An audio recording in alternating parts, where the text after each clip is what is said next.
Saludos cordiales, estimados participantes. Mi nombre es Sebastián Estrella, de profesión ingeniero industrial, instructor de esta prestigiosa empresa Corfopin, y soy la persona quien les guiará en varios temas de esta capacitación y certificación. ¿Qué temas vamos a topar? ¿Qué temas vamos a revisar? Equipos de protección personal, señales de seguridad, primeros auxilios básicos y prevención de incendios. El contenido de este primer módulo: introducción, definición, cómo se debe seleccionar, cuándo se debe utilizar, normas de uso, clasificación, mantenimiento e inspecciones y ventajas del equipo de protección personal.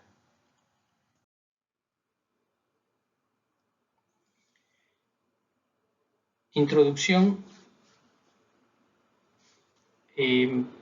Toda empresa, todo sitio de trabajo, por sus múltiples actividades, ¿sí?, van a encontrarse con la presencia de peligros, una gran cantidad de peligros y una gran cantidad de riesgos que al entrar en contacto con la persona, ¿sí?, como resultado vamos a tener accidentes de trabajo y enfermedades profesionales.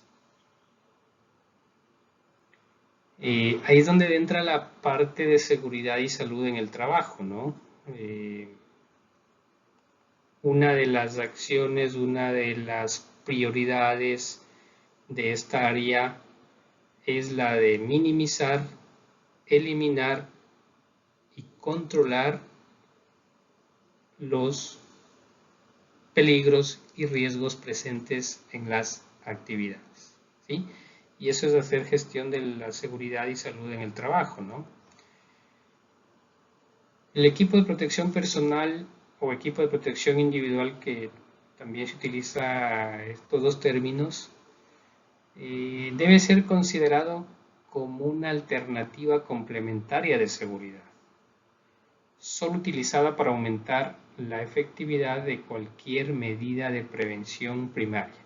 En otras palabras, el equipo de protección personal es el último recurso que debe ser utilizado en prevención, ¿sí? Antes se puede utilizar otros mecanismos, antes se puede utilizar otras medidas de prevención, ¿sí? Y como último recurso, como decía, ya después de que no puedo mismo minimizar, eliminar el riesgo o controlarlo, ¿sí?, opto por el uso de equipos de protección personal.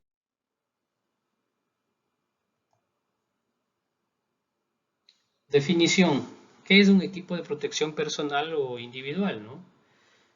Cualquier equipo o implemento destinado a ser utilizado por el trabajador para que lo proteja de uno o varios riesgos presentes en los sitios de trabajo y garantice su seguridad y salud.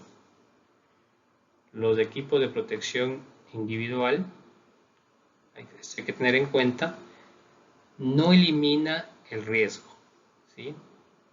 El equipo de protección personal no va a eliminar el riesgo, únicamente protege al individuo del ambiente y minimiza las consecuencias, ¿sí?, al entrar en contacto la persona con el peligro, ¿sí? Minimiza únicamente las consecuencias. No le vuelve, en otras palabras, no le vuelve invencible porque tiene todos los equipos de protección personal.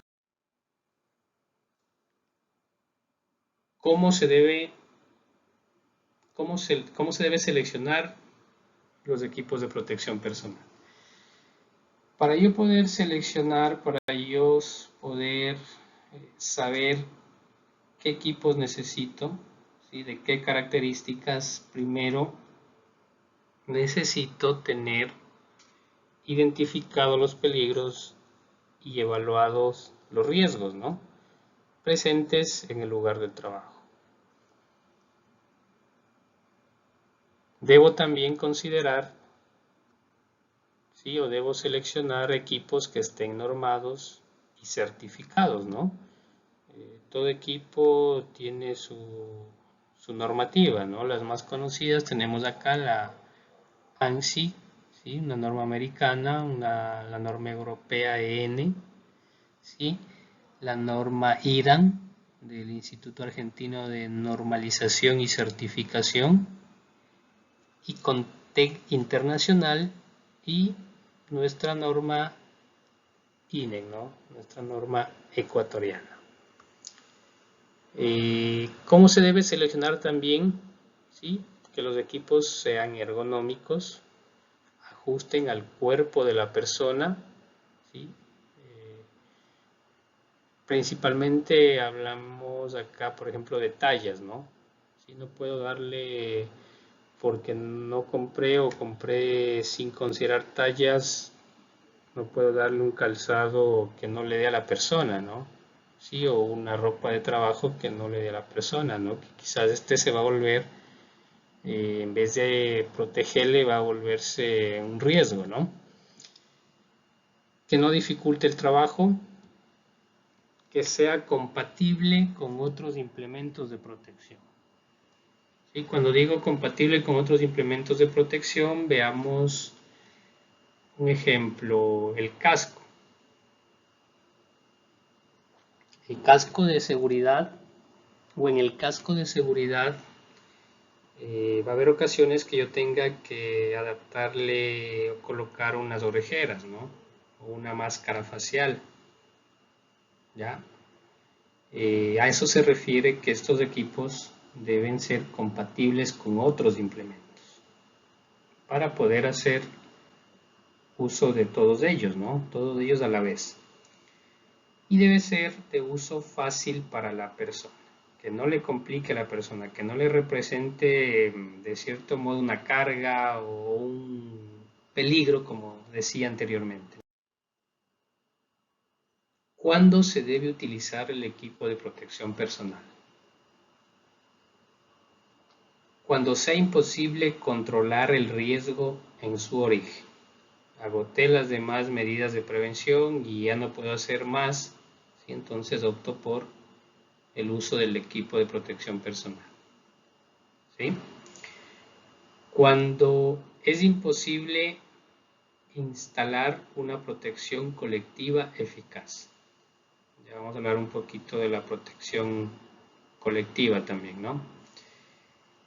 Cuando existe un riesgo residual a pesar de la protección colectiva, en situaciones de riesgo esporádica o actividades no frecuentes, ¿sí? Y da la casualidad que en estas actividades que no son frecuentes, que no son rutinarias, es donde sucede accidentes, ¿no? ¿Por qué esto? Porque la persona no está acostumbrada a hacer estas actividades, ¿sí? No está acostumbrada a utilizar ciertos equipos de protección, ¿no? Y hasta se olvidó, ese día iban a hacer mantenimiento, o rescate, o sería una emergencia. Ese rato se olvidaron los equipos, no saben dónde está, y hasta que vaya a buscar, pues ya estuvo el accidente o se generó una enfermedad, ¿no? Una vez ya los equipos en las manos del trabajador, pues este debe utilizarlo siempre, ¿no? Siempre que vaya a hacer su actividad, siempre que vaya a ingresar a un sitio de trabajo. Algunas normas de uso, ¿no?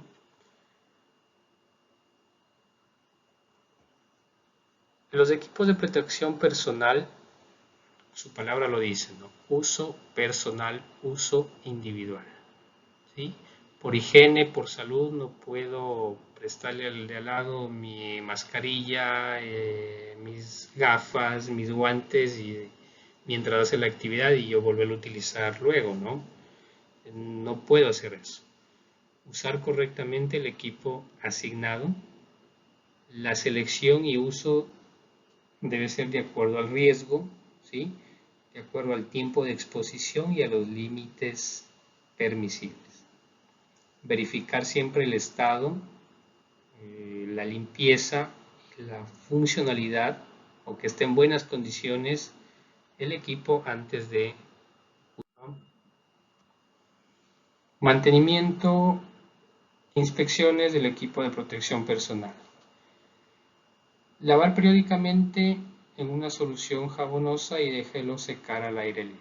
¿Sí? Lo básico que podemos hacer o que puede hacer una persona o un trabajador. Terminó su jornada, en la misma empresa o en su casa, lavarlo, como dice acá, ¿no? Utilizar jabón, agua y dejarlo listo para el siguiente día. Obviamente va a haber equipos que tengan que hacer eso a diario, quizás otros, no sé, pasando 2 o 3 días, ¿no? Dependiendo del uso de este equipo de protección personal, siempre y cuando se pueda, ¿no? Hay equipos de protección como un tapabocas, una mascarilla que a media jornada o en la jornada tiene que ser desechada, ¿no? Dependiendo de qué tipo de equipo de protección esté utilizando, ¿no? Inspeccionar los equipos de protección personal antes de su uso y de manera periódica por un supervisor. ¿Sí? Esto es importantísimo.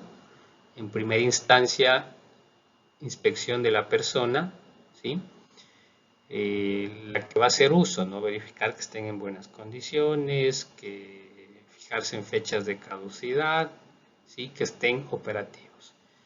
Y de manera periódica por el responsable, por el supervisor de seguridad o la persona que haya sido asignada. Revisar de manera periódica, ¿no? A fin de que si encuentran fallas, encuentran defectos, ¿sí? Sean cambiados, sea la totalidad del equipo o sus partes, ¿no? Ya sea que se encuentren rotas, desgastadas, dañadas o que ya cumplieron con su finalidad. Clasificación de los equipos de protección personal. En el mercado vamos a encontrar una gran variedad, una gran gama de estos equipos de protección destinados, como decía anteriormente, para la protección de la persona. ¿Sí? Protección para la cabeza, una gran cantidad, una gran variedad de cascos. Protección auditiva, ¿sí? Como tapones, orejeras, protección visual, como lentes, gafas, monolentes para proteger de salpicaduras, de proyección de partículas, protección respiratoria para diferentes actividades, ¿no?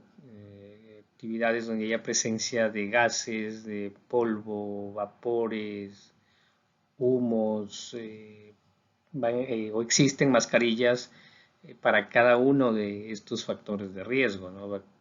Mascarillas de media cara, mascarillas full face con filtros de carbono, asimismo mascarillas sencillas, tapabocas, que va a depender ya de la actividad que realice la persona, ¿no? Accesorios, ropa de trabajo, de la misma manera va a depender de las actividades que desarrolla la persona. Tenemos en ropa, por ejemplo, lo que es ropa jean, overoles, trajes especiales, mandiles, etcétera, etcétera, ¿no? Protección para las manos. Recordemos que las manos es quizás la parte del cuerpo más importante, ya que con ellas realizamos toda actividad, ¿no? Asimismo tenemos guantes de todo tipo, ¿no? Guantes de nitrilo, guantes de caucho, guantes dieléctricos, que deben ser seleccionados de acuerdo a la actividad que desarrolla el individuo. Calzado de seguridad, calzado antideslizantes, calzado dieléctrico, calzados con puntas de acero. De la misma manera, una gran variedad de estos elementos, de estos equipos de protección que deben ser adquiridos, que deben ser dotados al personal conforme los riesgos a los que se expone, ¿sí? Tenemos también otros trajes que no son quizás tan comunes como los ponchos impermeables, por ejemplo, para trabajos bajo lluvia, los chalecos reflectivos, entre otros, ¿no? Acá tenemos dos fotografías donde posiblemente, probablemente no se hubieran dado las lesiones si la persona, si el individuo hubiera usado el equipo de protección personal o hubiera usado de manera correcta, ¿no? En la primera fotografía tenemos un objeto cayó, ¿sí? Y la persona estaba sin el casco. Esto se hubiera evitado, como decía, si la persona hubiera tenido el casco de seguridad. Obviamente, un casco de seguridad no le va a proteger de todo elemento que caiga sobre la cabeza, ¿no? El casco de seguridad soporta un martillo que cae de una altura de unos 10, 15 metros, ¿no? Objetos más pesados, el casco no va a hacer prácticamente nada, ¿no? En la siguiente fotografía tenemos una lesión de la vista, posiblemente causado por una partícula que salió proyectada de algún lado, ¿no? Esto hubiera sido evitado si la persona seguramente acá no estaba utilizando las gafas, ¿no? Dos ejemplos entonces de lo que pueden hacer los equipos de protección en la persona y ya en la vida real.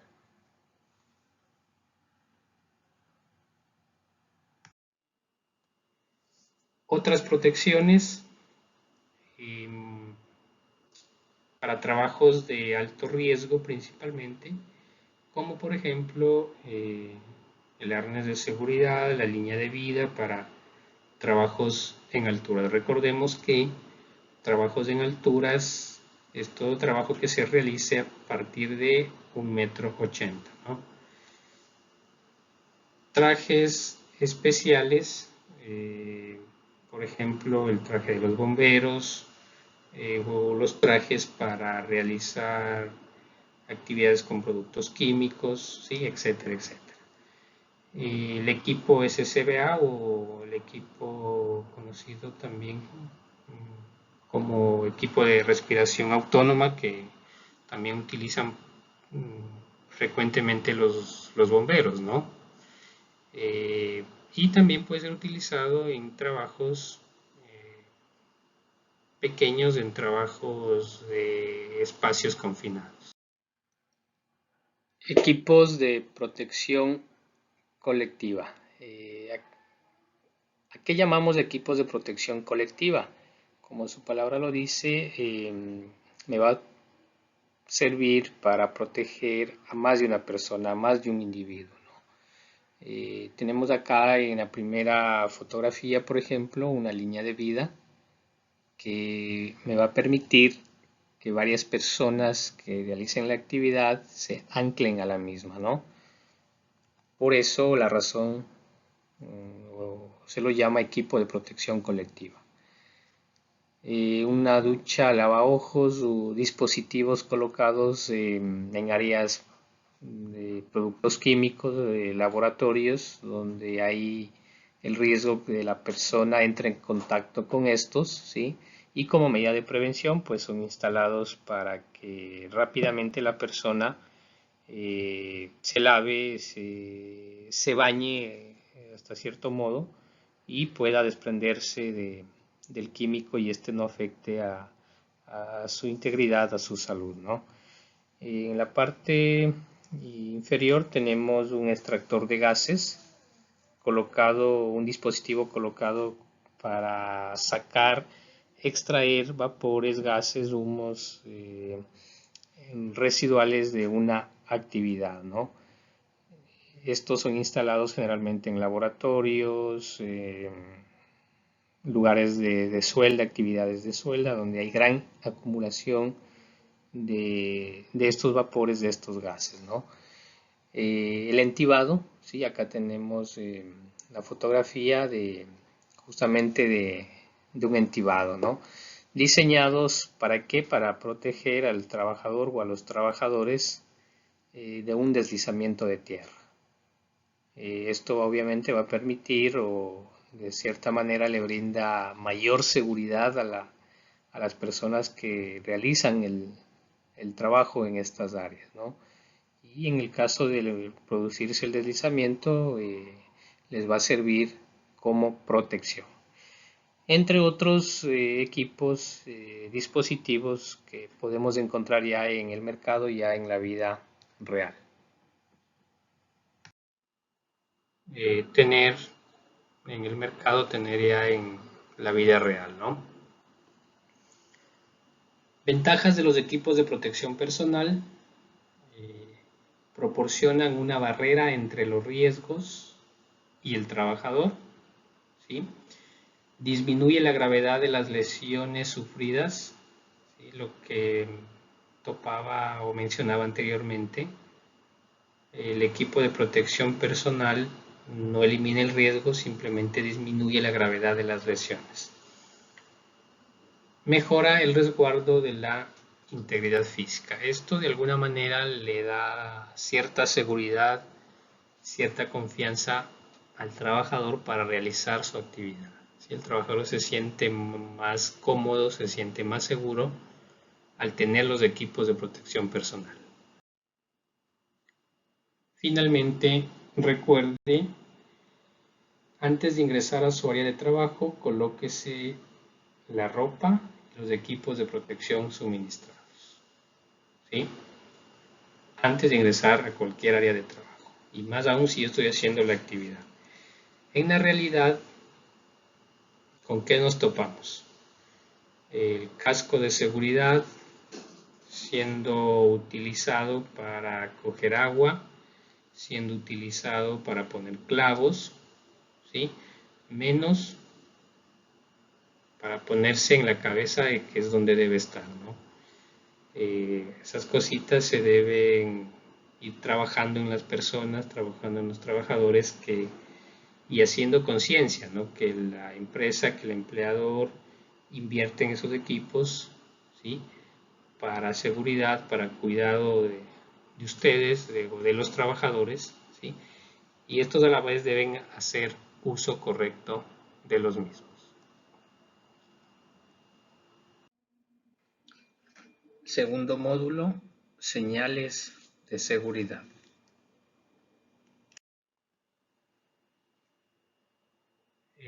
Contenido, tenemos definiciones, tenemos el propósito y tipos de señales de seguridad. Es una señal de seguridad, una señal que transmite un mensaje de seguridad general, ¿sí? Obtenida mediante la combinación de un color, una forma geométrica y que por la adición de un símbolo gráfico transmite un mensaje de seguridad particular, ¿no? Para lo que es señales, tenemos una norma INEN, la norma INEN ISO 38641, ¿sí? Del año 2000, vigente del año 2013.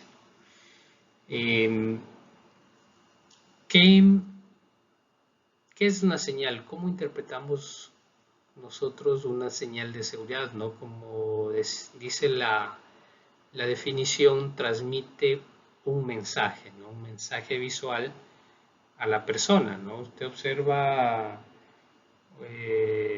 la señal, ¿sí? Y de cierta manera le advierte, le pone pilas, como se dice, ¿no? ¿Sí? Y obviamente esto utilizado en lo que es prevención de riesgos va a evitar accidentes, ¿sí? Va a evitar enfermedades en las actividades laborales. Propósito: informar o advertir de la presencia de riesgos, peligros, prohibiciones u obligaciones de un área de trabajo.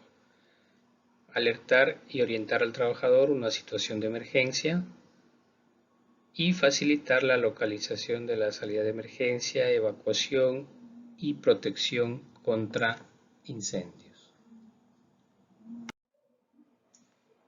Tipos de señales. Tenemos las señales de prohibición, como su palabra lo dice, prohíbe un comportamiento que puede provocar una situación de riesgo. Son de forma cuadradas, fondo de color blanco, con un círculo rojo y una barra inclinada a 45 grados de izquierda a derecha. Y su símbolo es de color negro, tal como se observa en el gráfico de la parte inferior. Que tenemos la señal que me indica prohibido el paso, ¿no? En las fotografías de al lado, la primera me indica o qué mensaje me da esta señal: alto, ¿no? Alto, no pasar. Área restringida también suele ser, ¿no? Prohibido el paso. En la siguiente fotografía me prohíbe la circulación dentro de la zona de carga. ¿Qué mensaje me da? Que hay un área de izaje donde va a haber cargas suspendidas, por lo tanto queda prohibido caminar por esa área. Señales de obligación. Es una señal de seguridad que obliga un comportamiento determinado. Su palabra lo dice, ¿no? Obliga un comportamiento determinado. Su forma es de forma circular, con un fondo azul, símbolo color blanco, y este va ubicado en el centro de la señal. La fotografía o el pictograma que tenemos en la parte inferior está diseñado unos guantes, ¿no? Que me indica uso obligatorio de guantes. En las siguientes fotografías tenemos la fotografía del rostro de una persona con un casco, unas orejeras y unas gafas, ¿no?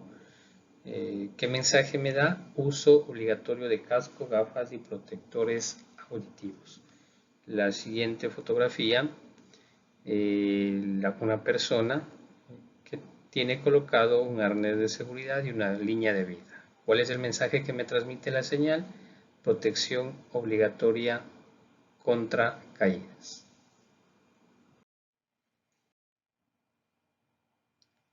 Señales de condición segura o señales de emergencia. Señal que proporciona información para facilitar el salvamento o garantizar la seguridad de las personas.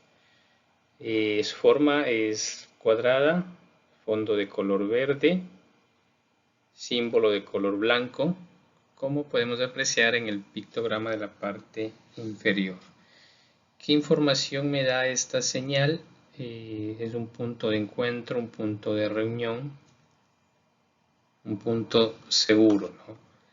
Las siguientes fotografías tenemos la primera, me da información de que en el área, en el lugar, hay una ducha de emergencia, ¿sí? Una ducha colocada para en caso de que la persona entre en contacto con un producto químico, generalmente en el área de laboratorios, la persona acuda al lugar y pueda de cierta manera ducharse, bañarse, el producto químico, sacarse de su cuerpo, de su ropa, el producto químico al cual entró en contacto, ¿no? La siguiente señal me indica en cambio la salida de emergencia, que por ahí hay una salida de emergencia, una ruta de evacuación. Señales de equipos contra incendios. Señal que indica el emplazamiento de un equipo o sistema contra incendios. Forma cuadrada, fondo de color rojo y símbolo de color blanco, como me indica el pictograma que tenemos aquí en la parte inferior, ¿no? ¿Qué mensaje me da esta señal? ¿Sí? ¿Qué información me da esta señal?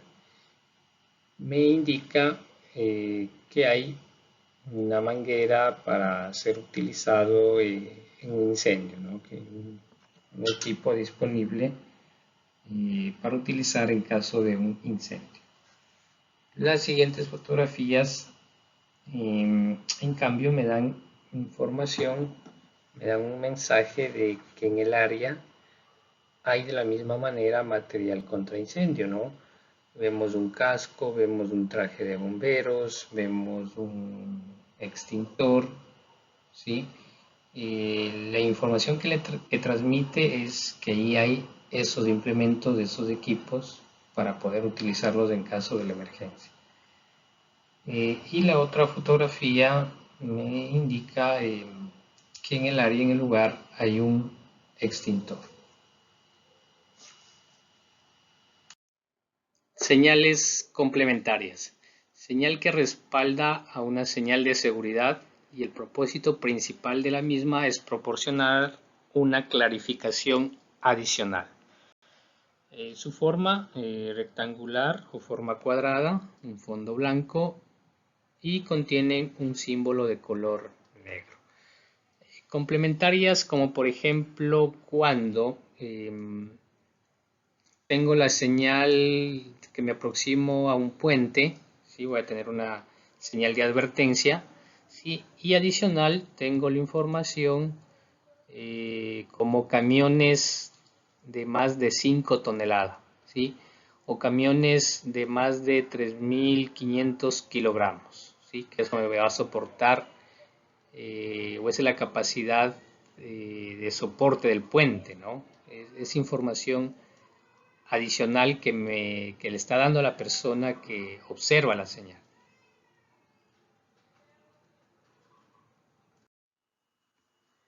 Franjas de seguridad son también muy utilizadas en empresas, ¿sí? Para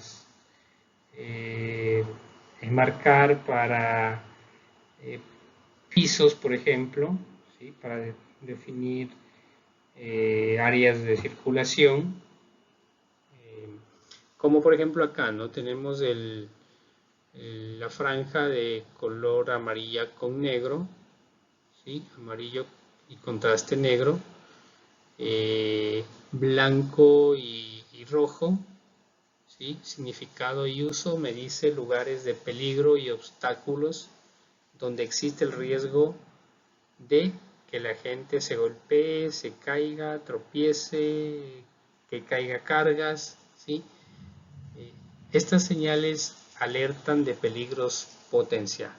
Si usted va caminando por un área, un lugar de trabajo y se topa con un pasillo de circulación pintado de color amarillo con verde, ¿no? ¿Sí? Delimitados. Entonces ya me advierten, ya me dan cierta información, ¿sí? Me alertan que hay un peligro o que algo me puede ocurrir, ¿no? O que simplemente de esa área no puedo salir, ¿sí? Franjas de color azul y blancas. ¿Cuál es el significado? ¿Qué información me da? Que en esa área pueden caer cargas, ¿sí? Que en esa área es prohibida el ingreso, prohibida que yo no puedo ingresar fácilmente porque posiblemente me puede caer una carga encima. Y finalmente, señales o franjas de seguridad de color verde con contraste blanco indican una situación obligatoria, ¿sí? Con ese tipo de señales debemos familiarizarnos, ¿no? Si yo estoy involucrado en el área de seguridad o estoy participando de estos cursos, ¿sí? Tengo que, de cierta manera, ir adquiriendo estos conocimientos, ¿no? Para incluso poder replicarles en mi empresa, en mi grupo de trabajo, ¿no? Y ayudar y contribuir a hacer seguridad dentro de las mismas, ¿sí? Que es el objetivo de las capacitaciones y las certificaciones, ¿no? Que las personas que reciben estos cursos estén en la capacidad y en las condiciones de aplicarlo en los sitios de trabajo. Para terminar este capítulo, un repaso general de las diferentes señales. Primero, una señal de obligación, una señal de prohibición, prohibido fumar. La segunda, una señal de emergencia, pulsador de alarma. La tercera, una señal de obligación, uso obligatorio de gafas. Siguiente señal, señal de advertencia que me advierte de la presencia de un peligro biológico.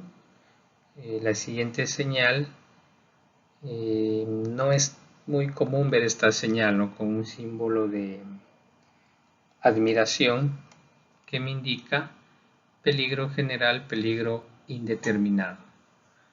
La siguiente, peligro de radiaciones no ionizantes. Y finalmente una señal de emergencia, una señal de información que me indica la ruta de emergencia, la ruta de evacuación.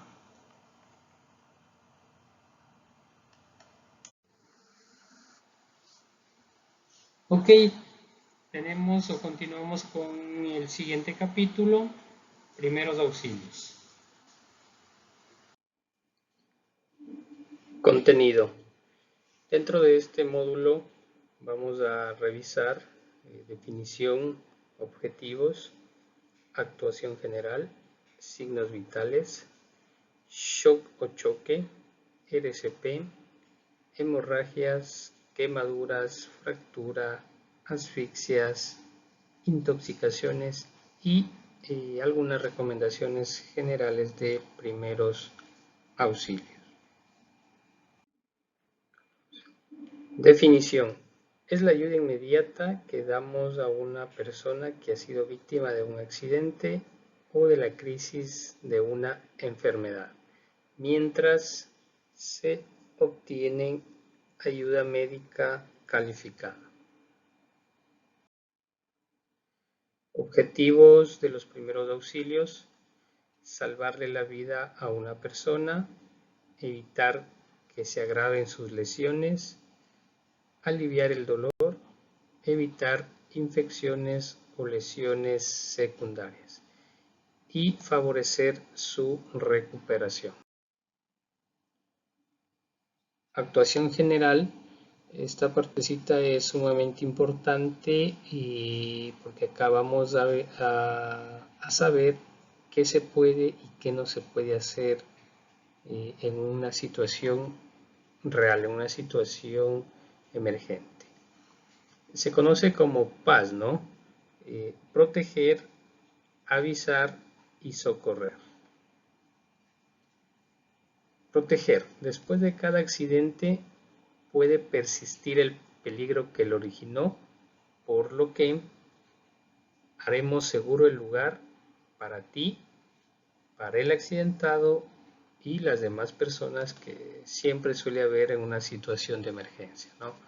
Retirar el peligro, evaluar el área y actuar si estoy seguro, si el lugar, el área garantiza la seguridad del accidentado, la seguridad de la persona que va a dar los primeros auxilios y de personas que van a estar en el entorno. Siguiente, avisar. Avisar a los organismos de emergencia, en el caso de nuestro país, pues al EQ 911 en primera instancia, bomberos, Cruz Roja, etcétera, etcétera, ¿no? ¿Qué es lo que debo comunicar? ¿Qué debo avisar a estos organismos de socorro? El lugar del accidente, es importantísimo dar esta información, ya que de eso depende mucho el tiempo de llegada de estos organismos, ¿no? Y el estado de la víctima. Darles una evaluación rápida preliminar del estado de la víctima, ¿no? Socorrer, auxiliar a la víctima, no mover al herido a no ser que sea imprescindible, evaluación y hacer solo lo que sabemos. Proceder a dar ya los primeros auxilios, ¿no? Aplicar todo el procedimiento de primeros auxilios, de no mover a la víctima, a no ser que sea imprescindible, a no ser que esté en peligro. Y viene la evaluación primaria, evaluación secundaria, pero limitarnos a hacer solo lo que sabemos. Esta partecita, como decía, es sumamente importante, ¿no? Considerarlo para quizás evitar problemas posteriores, problemas incluso de tipo legal. Signos vitales son manifestaciones de vida que podemos ver, podemos oír, podemos sentir y cuantificar en una persona, ¿sí? Los signos vitales, como decía anteriormente, podemos ver, oír, sentir y cuantificar, y son los siguientes, ¿no? La temperatura. Obviamente para esto necesito de un dispositivo, de un aparato, en este caso un termómetro, para medir la temperatura de la persona.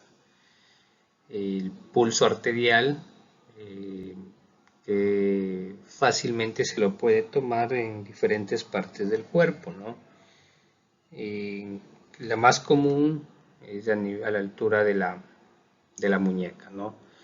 La presión arterial, para esto necesitamos también de un dispositivo, de un equipo para realizar la toma de la presión. Obviamente en este caso no vamos a tener a la mano estos equipos, ¿no? Y quizás tampoco podemos o conocemos cómo realizarlo, ¿no? Pero sí, en el caso de la respiración, es otra forma, otra manera de identificar y verificar que la persona está con vida principalmente, ¿no? Es fácil ver, palpar lo que es la respiración, ¿no? Temperatura es el grado de calor que produce el cuerpo humano. El hombre, la persona, mantiene su temperatura normal entre 36.5 y 37.5 grados centígrados, ¿no? Como decía anteriormente, pues para verificar esto necesito de un dispositivo, de un termómetro, para que me dé esta medida. La respiración, ¿cuáles son los valores normales de la respiración? En adultos, de 12 a 20 respiraciones por minuto. En niños, de 20 a 30 respiraciones por minuto. Y en lactantes, de 30 a 50 respiraciones por minuto.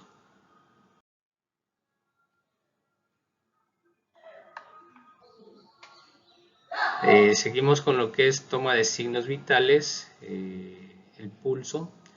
Determine la frecuencia del pulso, cuente el número de latidos durante un minuto, ¿no? Como decía, hay diferentes lugares donde podemos tomar el pulso. Las más comunes es el pulso radial, ¿no? A la altura de la muñeca. También podemos hacerlo a la altura del cuello, en la ingle, ¿sí? Pero como decía, las más comunes es a la altura de la muñeca, ¿sí? Valores normales del pulso en lactantes de 120 a 160 pulsaciones por minuto, en niños de 100 a 120, adultos de 60 a 120 pulsaciones por minuto y ancianos menos de 60 pulsaciones por minuto. Shock o choque. ¿Qué es esto de shock o choque, no? Es un estado depresivo del organismo que afecta el funcionamiento normal de los sistemas circulatorio y respiratorio, provocando un brusco descenso de la presión arterial y otras implicaciones que pueden incluso comprometer la vida del. Algunas causas del shock: lesiones de la médula espinal, el shock eléctrico, trastornos respiratorios, trastornos del aparato circulatorio, como asfixia, heridas en el tórax, una falla cardíaca, hemorragia, quemaduras, emociones, entre otras, ¿no? Algunos síntomas de cómo identificar que una persona está entrando en shock: los ojos sin brillo, pupilas dilatadas, una respiración irregular, puede presentarse también náuseas, ¿no? Si nosotros identificamos estos síntomas de una persona, podemos decir que esta persona está entrando en un estado de shock. RCP básico. ¿Qué es el RCP? Respiración cardiopulmonar, ¿no? En adultos, niños y lactantes, si solo está presente una persona o un reanimador, se recomienda una relación de comprensión, ventilación equivalente a 30-2, ¿no? 30 compresiones, ¿sí? Y 2 ventilaciones.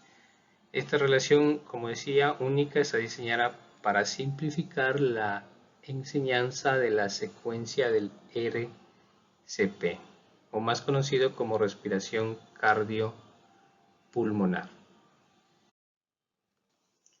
Hemorragias es la pérdida de sangre por la ruptura de los tejidos, vasos sanguíneos, dentro del sistema circulatorio, ¿sí? Las hemorragias pueden ser internas y de la misma manera pueden ser hemorragias externas, ¿no?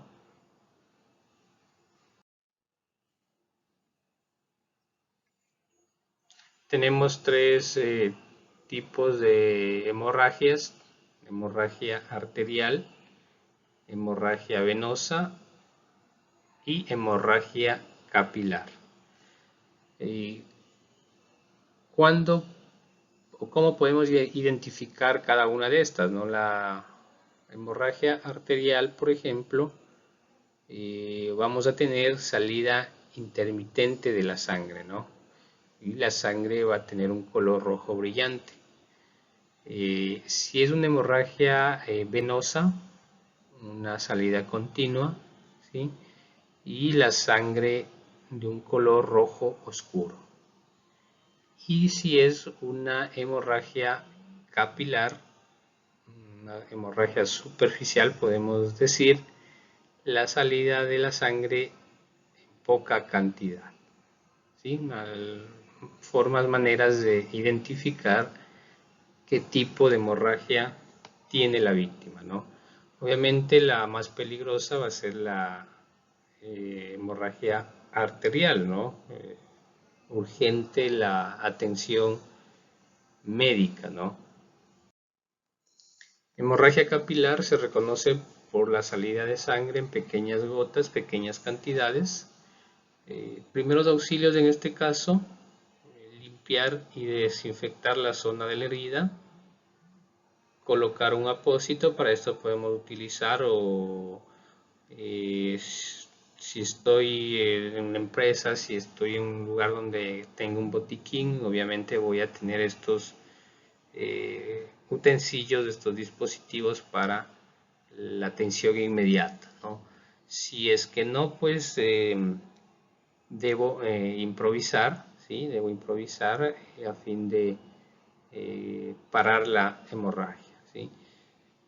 Una de las recomendaciones que nos hacen en este caso es, por ejemplo, tener, o si no tengo a la mano, utilizar toallas higiénicas, ¿no? Que es un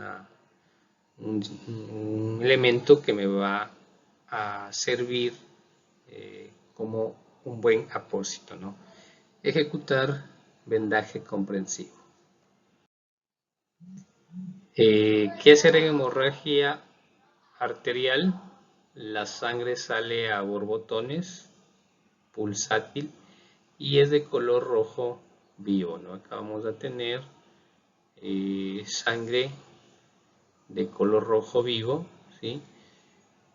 Primeros auxilios para esto: limpiar y desinfectar la zona de la misma manera, colocar apósito y efectuar vendaje comprensivo, ¿sí? Como vemos en las fotografías, ¿no? Hemorragia venosa, decía, una de las más críticas, de las más peligrosas, ya que la salida de la sangre es en grandes cantidades, ¿sí? Y de forma continua.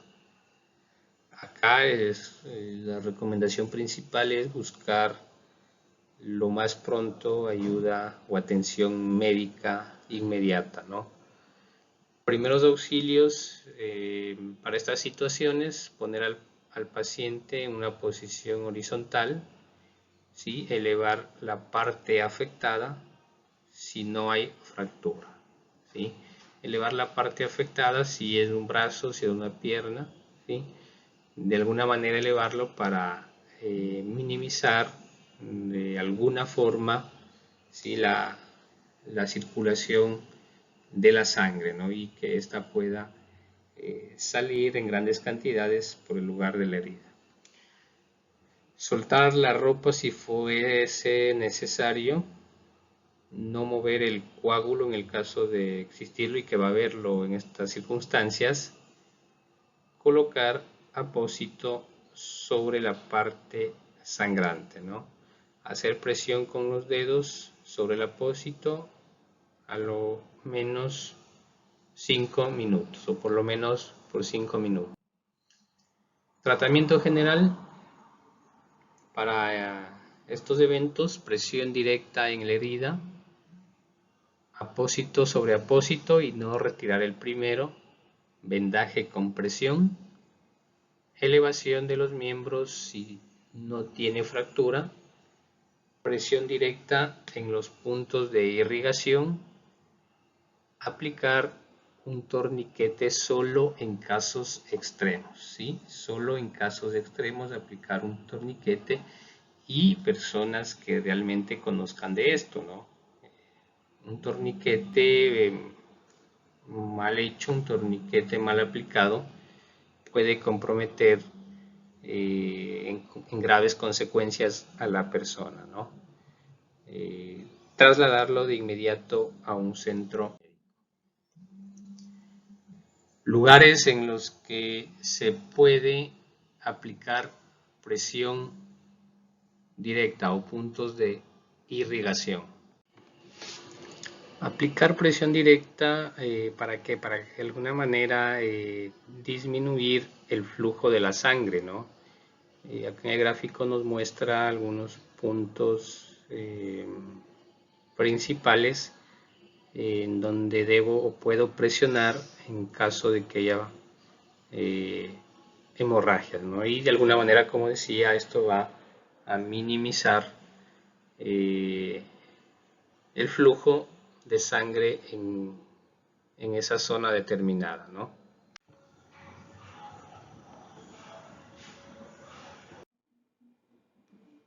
Quemaduras Una quemadura es una lesión en los tejidos del cuerpo causado por el calor, por rayos solares, por aceites o líquidos calientes, por contacto directo con hielo, por contacto con electricidad, por objetos calientes y también por sustancias químicas.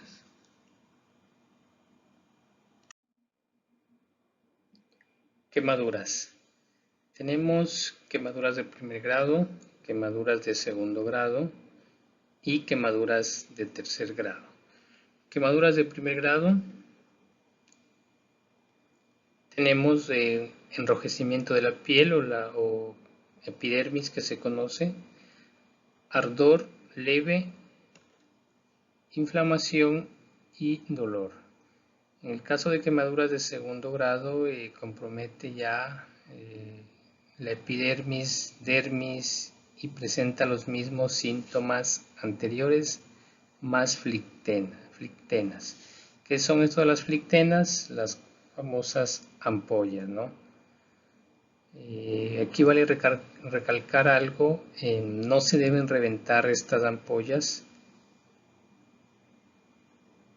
Quemaduras de tercer grado, compromete la epidermis, dermis y la grasa del cuerpo. El color de la piel en este tipo de quemaduras suele ser negruzco y carbonizado, como podemos apreciar en las fotografías que tenemos en la pantalla, ¿no?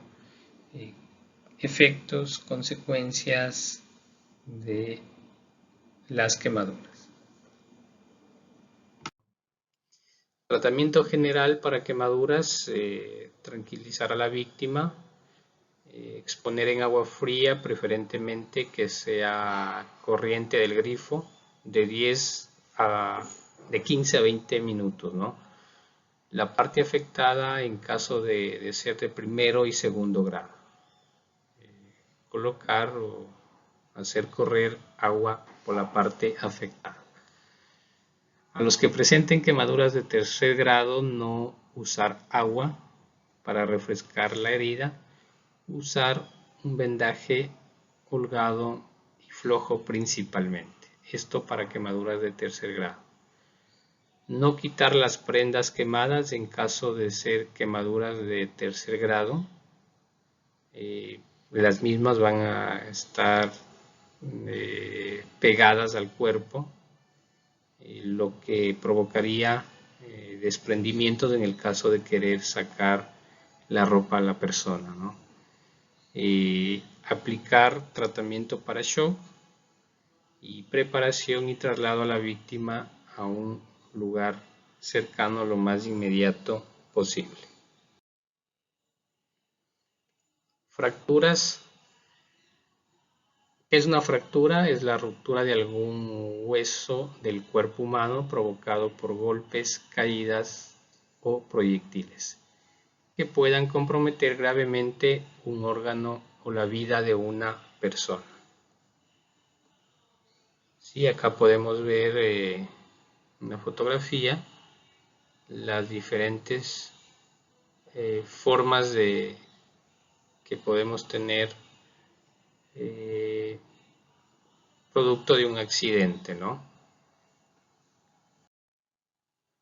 Tipos de fracturas, vamos a tener fracturas abiertas, es la que se expone el hueso al exterior de la piel, y fractura cerrada cuando no presenta penetración del hueso en la piel o los tejidos, ¿no? Acá tenemos una fotografía de una fractura abierta, ¿no? Que fácilmente lo podemos ver, ya que el hueso va a encontrarse en la parte externa, ¿no? Fuera de su posición normal. Y una fractura cerrada, donde va a ser interno, ¿no? No va a haber lesiones exteriores, ¿sí? Y quizás esta es la más peligrosa, ya que va a haber no voy a conocer la fractura, no voy a poder observar la fractura, y obviamente va a haber desangrado abundante en este caso. Si el hueso logró comprometer tejidos, arterias, y por eso decía que esta es la más peligrosa, ¿no? En fracturas, lo recomendable, lo principal es no mover a la víctima, ¿sí? Inmovilizar el área afectada, ¿no? Vamos a tener también fisuras, ¿sí? ¿Cuándo pasa esto? Cuando el hueso no llega a romperse por completo, como vemos acá en la primera imagen, ¿sí? En las fracturas simples o cerradas, sin desplazamiento, el hueso se parte, pero no los tejidos o la piel, ¿no? Como tenemos en la segunda fotografía. Y en una fractura complicada o abierta con desplazamiento del hueso roto, obviamente va a desgarrar la piel, va a desgarrar los tejidos, ¿sí? Con el riesgo de una posible infección. La zona que rodea la ruptura se inflama y se decolora, ¿no? Tratamiento y asistencia: tranquilizar a la víctima, localizar la fractura, controlar la hemorragia en caso de ser expuesta a la fractura, inmovilizar la parte afectada, la parte fracturada. En caso de la fractura abierta, no tratar de colocar el hueso en su lugar, ¿no? ¿Sí? Jamás intentemos hacer eso, ya que vamos a provocar mayores daños en la persona. Asfixia o atragantamiento. En la asfixia, el aire no puede entrar en los pulmones y el oxígeno no llega a la sangre. Entre las causas de asfixia se encuentra el ahogamiento, el envenenamiento por gases, trabajos en espacios confinados, principalmente la sobredosis de narcóticos, la electrocución, la obstrucción de las vías respiratorias por cuerpos extraños y la estrangulación. Para evitar un daño cerebral irreparable, al detenerse la oxigenación, se debe instaurar inmediatamente algún tipo de respiración artificial. La mayoría de las personas mueren de 4 a 6 minutos después de la parada respiratoria, si no se les ventila de forma artificial, ¿sí? Las personas que se encuentran en esta situación tienen de 4 a 6 minutos para recibir los primeros auxilios. Pasado este tiempo, prácticamente la persona estaría perdiendo la vida, ¿no? Y si es que se recupera, va a quedar con daños cerebrales, ¿no? Obstrucción de la vía aérea por cuerpos extraños, ¿sí? Lo que se conoce también como base. Efecto producido por la presencia de un objeto atravesado en la garganta y que impide la respiración. Objetos o cuerpos extraños que pueden ser de diferentes tipos. Los más habituales son, entre otros, trozos de comida o hueso, caramelos, capuchones de bolígrafos, juguetes pequeños en el caso de los niños, etc. Técnica de Hamblin, o más conocida como Heimlich, ¿no? Esta técnica se aplica generalmente a una persona adulta, ¿no? ¿En qué consiste? Como vemos las fotografías, la primera y la segunda, que tienen animación, tienen movimiento, posicionarse detrás de la víctima, ¿sí? Colocar la mano derecha en puño, la mano izquierda por delante de esta, ¿sí? Y con un movimiento fuerte hacia atrás y hacia arriba, a la altura del abdomen, ¿sí? presionar fuertemente hasta que el objeto salga, ¿no? El objeto extraño salga de la persona. Si al realizar varias aplicaciones de esta técnica no funciona, la persona va a perder la conciencia y eso significa que tengo que darle RCP mientras llegan los equipos de emergencia, ¿no? Y reciba ya atención médica especializada. Intoxicaciones. Es una emergencia médica causada por la absorción de una sustancia tóxica o una sustancia dañina para el organismo, ¿no? Clasificación, tenemos intoxicación por inhalación, significa que el producto ingresó por las vías respiratorias, intoxicación por digestión, que la persona ingirió, ¿sí? Comió un producto que se contaminó con una sustancia o un producto químico. Intoxicación por vía cutánea significa que el producto químico, la sustancia ingresó generalmente por los poros de la piel, ¿no? Y la intoxicación por inyecciones a nivel intravenosa o intramuscular. Signos y síntomas. Aliento fuerte en la persona, como que la persona se ahoga, ¿no? Mareos y náuseas, tembladera, alergias, vértigo, sudoración y convulsiones. La persona puede entrar en shock.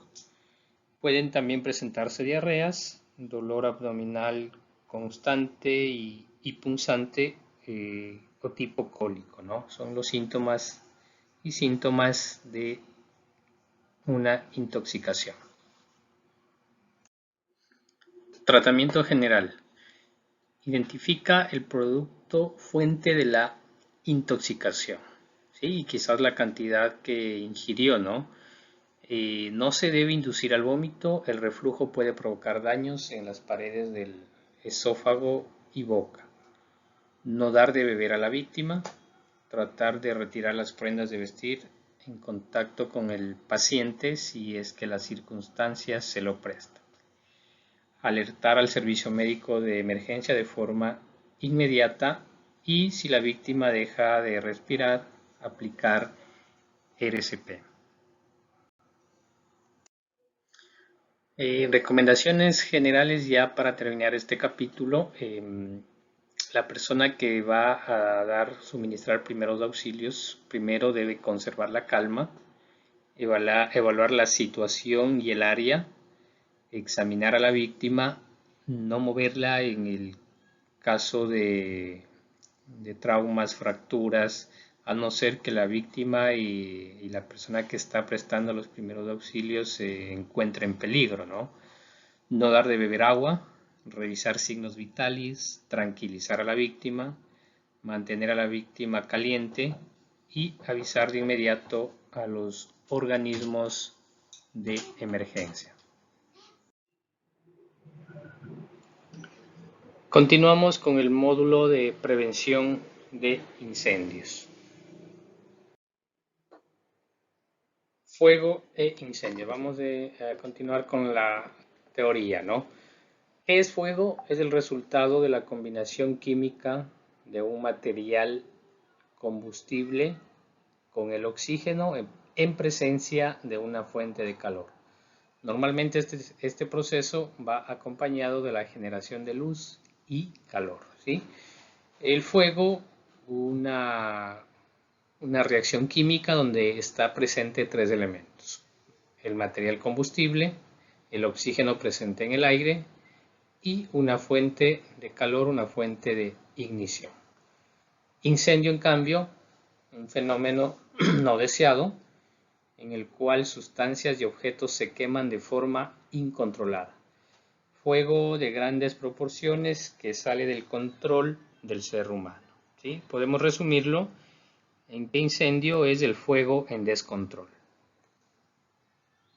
¿Qué es un conato de incendio? Suceso que puede ser controlado y dominado de forma sencilla y rápida. controlado y dominado haciendo uso de los extintores contra incendio, ¿no? Cabe indicar también, cabe recalcar que un extintor únicamente me sirve para apagar un conato de incendio, ¿sí? Un extintor no me sirve para apagar un fuego, ¿sí?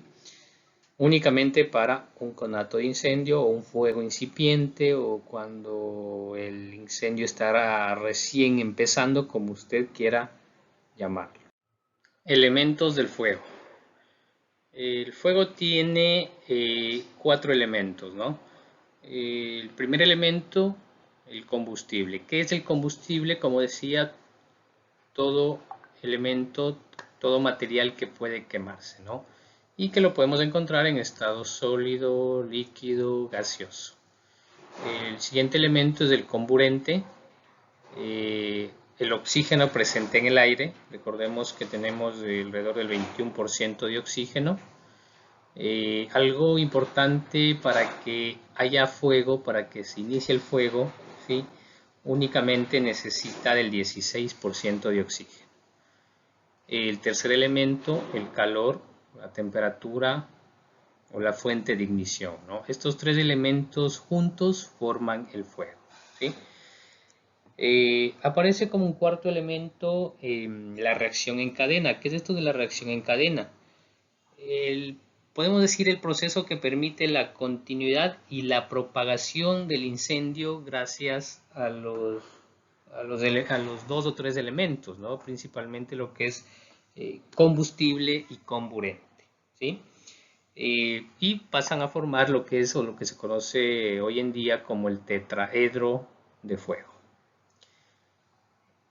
Para prevenir incendios, mantenga separado el combustible, el oxígeno y el calor, ¿sí? Para prevenir un incendio, mantenga estos 3 elementos separados. No pueden estar juntos. Al momento que se unen, vamos a tener fuego y posiblemente, si no podemos controlarlo, vamos a tener un incendio de grandes proporciones. Clase de fuegos más comunes. Tenemos una clasificación de fuegos, ¿no? En primera instancia tenemos los fuegos de clase A, aquel que se produce y desarrolla en materiales combustibles sólidos comunes como madera, papel, cartón, algodón, plásticos, etcétera, etcétera, ¿no? Es aquel fuego en donde el material que se quema, ¿sí? Es cualquier elemento sólido, ¿no? Como decía, papel, cartón, madera, ¿no? Para identificar también este tipo de fuegos existe su simbología, su señal, ¿no? Como vemos acá, de color verde, ¿sí? De color verde y blanco, ¿no? Con una letrita A dentro del triángulo. ¿Qué significa o cómo interpretamos esto? Que es un fuego de clase A. Fuegos de clase B, aquellos fuegos, ¿sí? Donde el material combustible, el material que se quema, el material que está siendo quemado son los derivados del petróleo, ¿sí? Como aceites, gasolinas, diésel, pintura, tiñe, etcétera, etcétera, ¿no? En este tipo de fuegos no puedo utilizar agua para apagarlo, ¿no? Y vamos a ver más adelante los tipos de extintores, en cambio, ¿no? Y cuáles son los más idóneos para cada uno de los fuegos. Fuegos de clase C. Acá tenemos aquellos fuegos que se producen en equipos y sistemas eléctricos energizados. Cualquier equipo eléctrico doméstico o industrial, ¿no? Televisores, licuadoras, equipos y herramientas eléctricas, computadores, etcétera, etcétera, ¿no? En este tipo de fuegos vemos la presencia de energía eléctrica, ¿sí? Eso le hace a este tipo de fuegos o le dan ciertas características adicionales de peligrosidad, ¿no? Ya que al momento de querer apagar, al momento de querer extinguir un fuego, la persona utilice agua, ¿no? todos sabemos, todos conocemos que el agua es conductor de la electricidad, ¿sí? Y obviamente al intentar apagar utilizando este elemento, voy a correr el riesgo de sufrir una descarga eléctrica, ¿no? Para este tipo de fuegos, entonces, tampoco puedo utilizar como agente extintor el incendios de clase D, aquellos que se producen y se desarrollan en metales combustibles o reactivos, ¿no? Metales combustibles o reactivos. Como cuáles: el aluminio, el titanio, el circonio, magnesio, sodio, potasio, etcétera, etcétera, ¿no? Estos elementos arden a altas temperaturas y atrapan suficiente oxígeno para mantener la combustión, y pueden de la misma manera reaccionar violentamente con la presencia del agua u otros químicos, ¿sí? El material combustible en este tipo de fuego, los fuegos de clase D, ¿sí? Son elementos, son reactivos como aluminio, titanio, circonio, elementos no tan comunes, ¿no? Elementos utilizados más a nivel industrial, ¿sí? Estos al entrar en contacto con el agua, dice que pueden reaccionar de manera violenta, de manera explosiva. Ahí la razón entonces de que no podemos utilizar agua para apagar este tipo de fuegos, ¿no? Finalmente, los incendios de clase K son incendios derivados de la utilización de aceites y grasas de origen vegetal, de origen animal, que los podemos tener en nuestras cocinas, ¿no? Por ejemplo, las campanas, los ductos de extracción, ¿sí? Acumulan elementos, acumulan la grasa, ¿sí? Que al momento de entrar en contacto con una fuente de ignición, pues estas áreas pueden prenderse, pueden incendiarse de manera violenta, ¿no? O simplemente, y creo que en algún momento a todos nos debe haber pasado, ¿no? Al momento de freír una carne, ¿sí? Se nos prende el sartén, ¿no? Tenemos grasa animal, grasa vegetal y el fuego, ¿sí?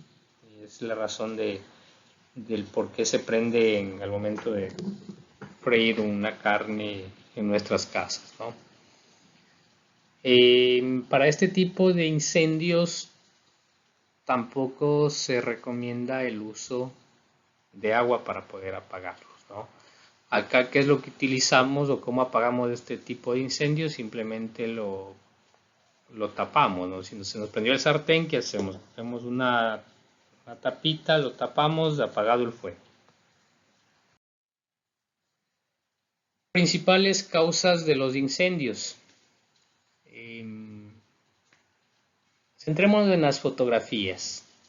Dos fotitos reales. La primera, que podemos observar: instalaciones eléctricas defectuosas, ineficientes, en mal estado, ¿sí? Una de las causas principales de incendios, ¿no? La segunda fotografía, en cambio, tenemos falta de orden, falta de aseo, falta de organización en el área, en el sitio de trabajo. Imagínense en esos factores juntos, ¿sí? Debajo, atrás de o donde se conecta el computador que tenemos en la pantalla, en la fotografía de abajo, una instalación eléctrica como la que tenemos arriba, más el material combustible, la madera, el papel que tenemos ahí, más la presencia de la energía eléctrica en esos cables, obviamente le hace, y más la presencia del hombre, ¿no? Le hace que ese lugar sea altamente peligroso, con niveles altos de probabilidad de un incendio. Y como dije, son fotografías reales, que si nos vamos a nuestra casa, incluso vamos a nuestro sitio de trabajo, y espero que no nos encontremos con estas realidades, ¿no? Y si están, y pues prevenirlos, mejorar, cambiar, reemplazar, organizar, ¿sí? Para evitar tener un incendio y quizás la pérdida de vidas humanas, la pérdida de bienes materiales, ¿no? Fumar o hacer fuego en lugares no autorizados, ¿sí? Revisamos algo en lo que es señales de seguridad. Una señal de no fumar es una señal de prohibición, ¿no? Donde se colocan en lugares donde las personas no pueden fumar. Una gasolinera, por ejemplo, pero a pesar de eso lo hacemos, ¿no? ¿Sí? A pesar de eso lo hacemos. Así esté la señal, así nos pongan una sanción, una multa, lo hacemos, ¿ya? Una de las principales causas, entonces, el fumar o hacer fuego en lugares no autorizados.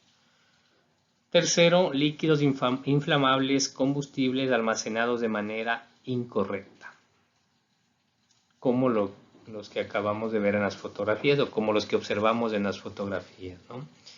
Pero acá habla de líquidos, en cambio. Al momento de almacenar, si yo tengo una empresa grande, tengo una bodega donde tengo que almacenar combustibles, pinturas, entre otras cosas. Hay una norma, hay un estándar donde me dice qué productos puedo almacenarlos juntos y qué productos tengo que alejarlos, ¿no? Pero en la realidad se encuentran en un solo lugar, en una sola bodega, todo, ¿no? Se da el incendio, ¿sí? Y difícilmente se puede controlar, ¿no? Cuarto, falta de orden y aseo en el área de trabajo, como se puede apreciar en las fotografías. Fuego o calor de actividades, ¿sí? Que se derivan de algunas actividades, como por ejemplo actividades de suelda, actividades de esmerilado, actividades donde hay un horno, ¿sí? Que son fuentes de calor, son fuentes de energía que fácilmente pueden dar inicio a un incendio, obviamente al entrar en contacto o al unirse los tres elementos del fuego, ¿no? Espero, como decía, que en nuestros sitios de trabajo, en nuestros hogares, no nos encontremos con estas realidades. Y si es así, pues a mejorarlo, ¿sí? A mejorarlo, a prevenir y a cuidarnos nosotros y ayudar a cuidar a los demás, ¿no? En lo que es líquidos inflamables, ¿qué solemos tener también en nuestras casas, ¿no? Solemos tener pequeñas cantidades de gasolina, de diésel, de tiñer para algunas actividades o aparatos domésticos, ¿no?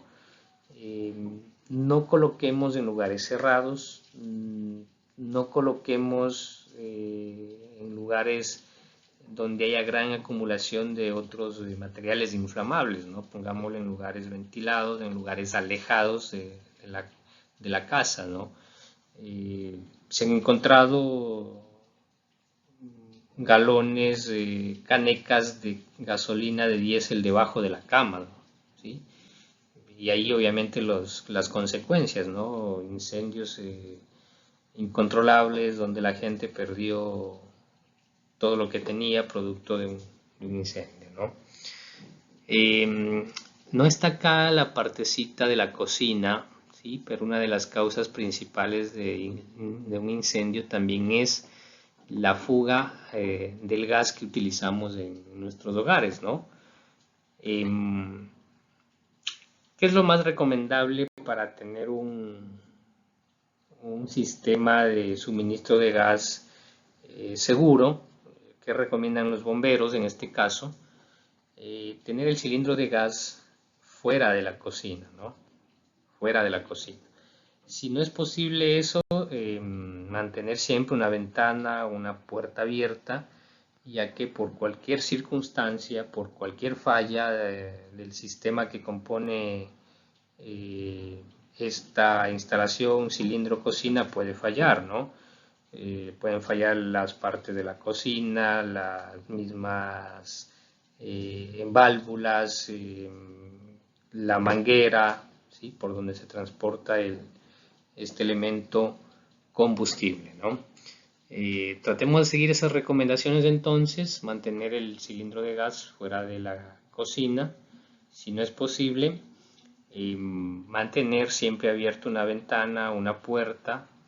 En el caso de que haya fuga de gas, este se disipe, este salga del lugar y no haya una acumulación en el área, ¿no?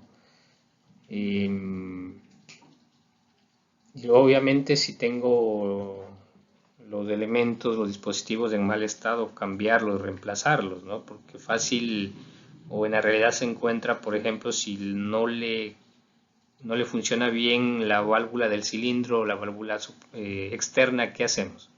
Solemos poner una piedrita, un peso encima y ya está, ¿no? Esas malas prácticas, esos malos hábitos hacen que se incremente la probabilidad de que se dé el incendio, ¿no? La probabilidad de que el peligro se manifieste. Decía anteriormente que así como existen clases de fuegos, también existen clases o tipos de extintores, ¿no? Esta tablita nos muestra de cómo debemos hacer uso los extintores, los matafuegos en los diferentes tipos de fuego. Es así que nos dicen entonces que en incendios de clase A, ¿sí? Como los que podemos apreciar aquí, puedo utilizar para apagar, para extinguir, extintores de agua, extintores de espuma, que la espuma que es agua más un producto adicional que genera espuma, extintores de PQS o polvo químico seco, ¿sí? Son los únicos extintores que yo puedo utilizar en este tipo de incendios, donde el material combustible, como recuerden, va a ser papel, cartón, madera y todo elemento sólido. Incendios de clase B, acá el material presente, el material combustible presente son los derivados del petróleo, ¿no? Diésel, gasolina, aceites, tiñer, etcétera, etcétera, ¿no? No puedo utilizar agua. ¿Por qué? Porque al momento de querer utilizar agua, lo que yo voy a hacer es a propagar el incendio, ¿no? ¿Sí? Hacer que el agua pase a ocupar el lugar donde está la gasolina y esta se desplace hacia otros lugares, propagar el fuego. Para ese tipo de incendios puedo utilizar extintores de espuma, y extintores de polvo químico seco, extintores de CO2 únicamente, ¿no? Incendios de clase C, incendios, recordemos, el incendio de clase C es donde hay la presencia de la energía eléctrica, incendios en aparatos, dispositivos eléctricos, ¿no? No puedo utilizar agua, no puedo utilizar espuma porque el agua tiene una gran cantidad de minerales y esto a la vez hace que se convierta el agua en un conductor de la electricidad, ¿sí? Hay que tener muy en cuenta esto al momento de querer apagar un incendio donde haya presencia de energía eléctrica. Es posible o es probable que yo sufra una descarga eléctrica. Para este tipo o esta clase de fuegos, puedo utilizar extintores de polvo químico seco y extintores de CO2 únicamente, ¿no?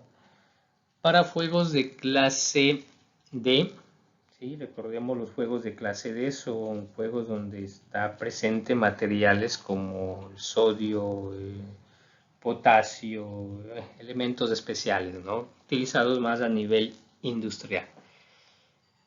Y recuerden que decía también que estos pueden reaccionar violentamente al entrar en contacto con el agua. Para este tipo de fuegos o para extinguir este tipo de fuegos, únicamente puedo utilizar el extintor de cloruro alcalino, ¿no? Una sustancia diseñada específicamente para apagar este tipo de fuegos. Y finalmente lo que es el extintor de tipo K, donde el material combustible o está presente grasas de tipo natural, ¿sí? Y grasas de tipo vegetal, ¿no?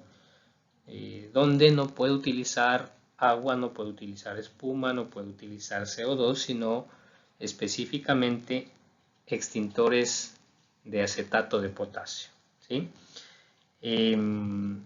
Este tipo de extintores no son tan comunes ver, ¿no? Esto debería estar en nuestra casa, deberíamos tener uno. En los restaurantes, comedores, debería haber este tipo de extintores, ¿no? Que en la realidad eso no sucede. Uso y manejo de extintores. Antes de pasar a este temita, quiero topar algunos métodos de extinción, ¿no? Eh, ¿Qué métodos de extinción tenemos? Tenemos el método de enfriamiento, que consiste en utilizar el agua para bajar la temperatura del área del lugar que se está quemando, ¿no? El método de remoción, la palabra lo dice, ¿no? Remover, sacar lo que está quemándose o lo que pueda seguirse quemando, ¿no? Retirar, aislar a otra área, ¿sí? El método de sofocación, ¿sí? ¿Qué consiste en qué? En eliminar el oxígeno del área donde esté el fuego. Eliminado el oxígeno del área del fuego, apagado el fuego. El método de inhibición, y acá es donde actúa el polvo químico seco, ¿sí? Consiste en interferir, en cortar la reacción química, ¿sí? La reacción química del fuego, ¿sí? Cortar esa reacción donde se une el oxígeno, el material combustible y el calor o fuente de ignición, ¿sí? Eso se conoce como inhibir. 4 métodos, los más comunes, los más utilizados para apagar, extinguir incendios, ¿sí? Finalmente tenemos el uso y manejo de extintores. Bueno, un poquito hablar el tema de extintores, de cómo están constituidos, cuál es la fecha de caducidad de un extintor, cómo identificar si el extintor está operativo. ¿Sí? Antes de eso, quisiera hacer énfasis en el uso y manejo de esto, ¿no? Esto está normado, esto está estandarizado, incluso en los extintores vienen unas etiquetas con esta palabra, ¿no? APA, ¿sí? 4 pasos de cómo utilizar un extintor. Al el pasador de seguridad rompiendo el sello de garantía, ¿sí? Rompiendo el sellito, un sellito verde, amarillo que suelen venir en las manillas de los extintores, ¿no? Segundo, apunte a la base del fuego a una distancia prudente, ¿sí? Para apagar un fuego debo apuntar a la base del fuego, a una distancia de 3 metros como mínimo, ¿no? Como mínimo, ¿no? Considerar también la dirección del viento, es importante. Eh, Acercarme al fuego a favor del viento, ¿sí? Me va a permitir acercarme más hacia la llama y por ende pues descargar el agente extintor con mayor efectividad. Siguiente paso, presione el gatillo con el extintor en vertical, ¿no? Tal como lo vemos en el gráfico, en el numeral 3, ¿no? Presionar el gatillo del extintor. Y 4, abanique el chorro de izquierda a derecha en forma de abanico, ¿sí? La manguerita por donde sale el agente extintor, la boquilla por donde sale el agente extintor, abaniquear de izquierda a derecha. Es el uso correcto, el uso adecuado de un extintor de seguridad. Un extintor contra incendios, ¿no? Algunas recomendaciones de su uso, decía, de inspecciones. El extintor debe ser inspeccionado de manera periódica, generalmente una vez al mes, ¿sí? Se debe verificar el estado de la boquilla, estado de mangueras, el estado de la estructura en sí del extintor, ¿no? Los extintores de PQS suelen tener un manómetro, verificar que estos me indiquen que está cargado el extintor, ¿sí? Todo extintor debe estar a la vista de todos, ¿no? No podemos obstaculizar, no podemos poner nada frente a un extintor y frente a cualquier otro recurso contra incendios, ¿no? Y recargarlo, como decía, por lo mínimo una vez al año, ¿sí? Una vez al año en el caso de no haberlo utilizado el extintor, ¿no? Un extintor de PQS le recargué hoy y mañana lo utilizo, ya tengo que volverlo a recargar así lo haya utilizado el 25 o el 30%, ¿no? Digo recargarlo al año siempre y cuando no haya hecho uso de este extintor. Finalmente, plan de emergencias. Comprende la organización de los talentos humanos y medios técnicos disponibles para controlar las emergencias y minimizar sus consecuencias. Garantiza la evacuación del personal y la intervención inmediata en caso de eventos adversos. En otras palabras, un plan de emergencia son actividades que realiza una organización antes de enfrentarse a un evento real, ¿no? Esto implica que debe capacitar a su personal, implica que debe adquirir recursos contra incendios, implica que debe realizar simulacros, ¿sí? Como decía, antes de que se dé un evento adverso. El realizar estas actividades voy a garantizar que en un evento real las consecuencias sean mínimas, ¿no? Tanto para la persona, tanto para los trabajadores, como también para las instalaciones, ¿no? Es posible evitar un incendio, ¿sí? Cuando el personal está entrenado, está capacitado para utilizar un extintor, ¿no? Y apagar un conato de incendio, ¿sí? Voy a minimizar consecuencias y voy quizás a salvarle la vida cuando tengo personas capacitadas, entrenadas en primeros auxilios, ¿sí? Estoy minimizando consecuencias tanto en la parte de pérdida de vidas humanas como en la parte material, ¿no? Eso me permite plasmarlo dentro de un plan de emergencias, aparte de que es un documento obligatorio, que debemos realizarlo, presentar en los bomberos, que nos deben aprobar los bomberos, etcétera, etcétera, ¿no? Como parte final, pues, de este temita,